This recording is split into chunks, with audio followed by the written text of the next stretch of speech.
Hey, why let this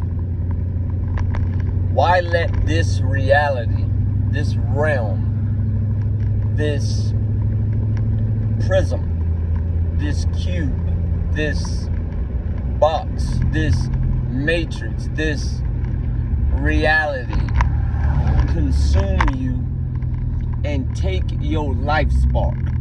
Why?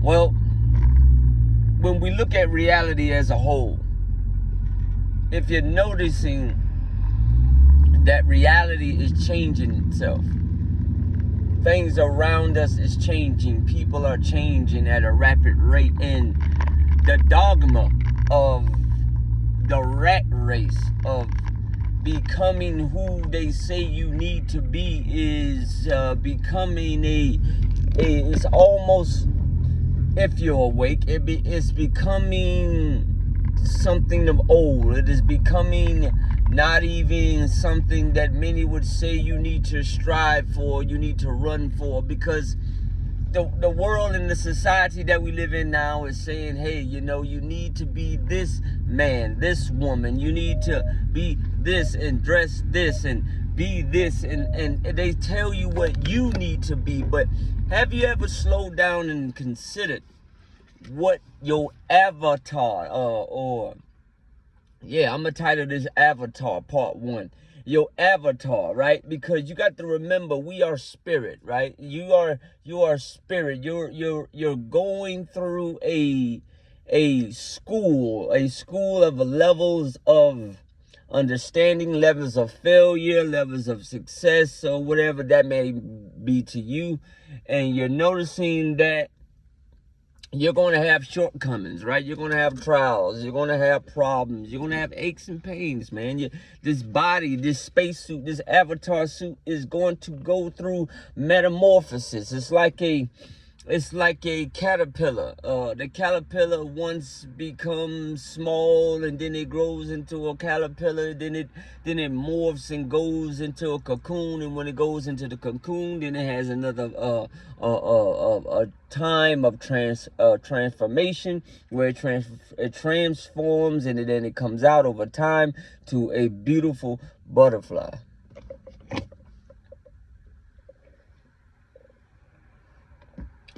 But you see that caterpillar needed to go through many forms of levels of transformation so it can become who it needs to become.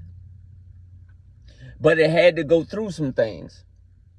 And see, we as a light spark, as a soul, as a spirit, as a light bringer, right? We have been in some ways conceived or brought into or dropped into this realm or into this matrix, where we have been assigned, and all of us truly have been assigned to finish whatever objective that the Creator has given you.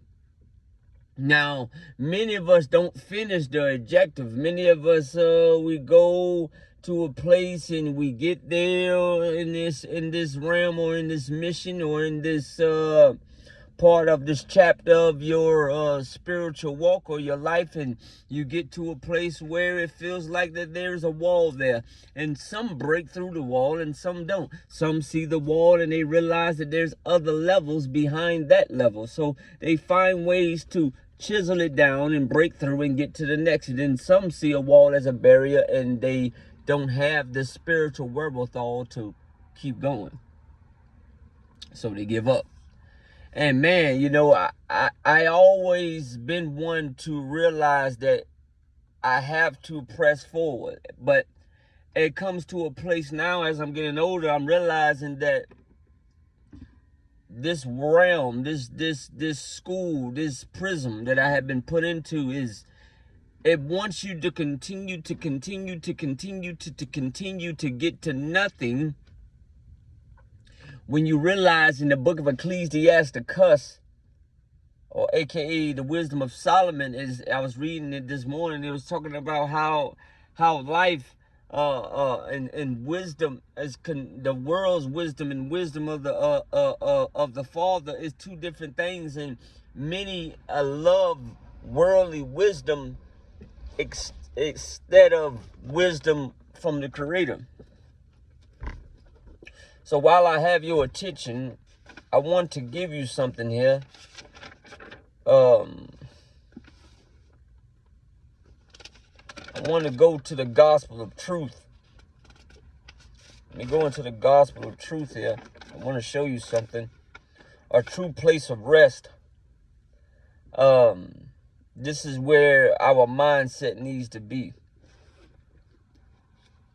The gospel of truth is called the place of rest. Each one will speak that about a place from which they came, and they hurry to return again to that place where they received their resurrection, to receive from the place where they were, receiving a taste from that place and receiving nourishment, receiving growth, and their place of rest is in their fullness. All that have enmangled from the Father, all that has entitled from the Father, then are fullness and roots of all that has enlightened from him, are within one who caused them all to grow. He gave them their what? Destinies. Then each one was revealed, so that through their own thought, for the place to which they send their thoughts is their root, which takes them up through all the heights up to the Father. But you see, he says that your thoughts is what takes you up to those realms. See, your thoughts is what takes you up to those realms. And without you got to think outside of this prism, outside of this box.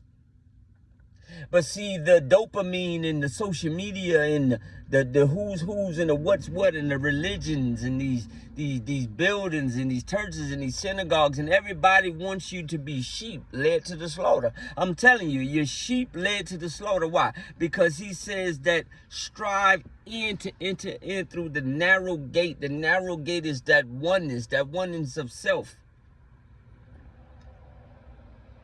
You can't go in the broad path because everybody else is going.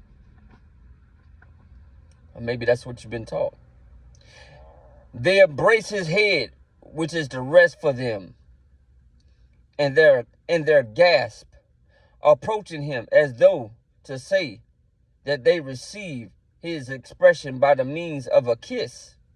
But they not received in this way, because they neither exalted themselves, nor wanted the Father's glory, nor did they think of him as travail, or harsh, or wrathful. But he, without evil, uprooted and sweet. He knows every realm before they come into existence, and he has no need to be instructed. See, I told you, man. See, the Creator says, I know every realm. So you got to awaken out of this matrix. And when you awaken out of this matrix, this is coming out of the gospel of truth. These are the books that was found in Nag Hammadi in 1945, which we would call the Gnostics. This is a whole other realm of teaching and understanding. That's a video for another day. I'm telling you. You got to come out of this matrix and learn how to change this avatar that you have. Wake up. Shalom.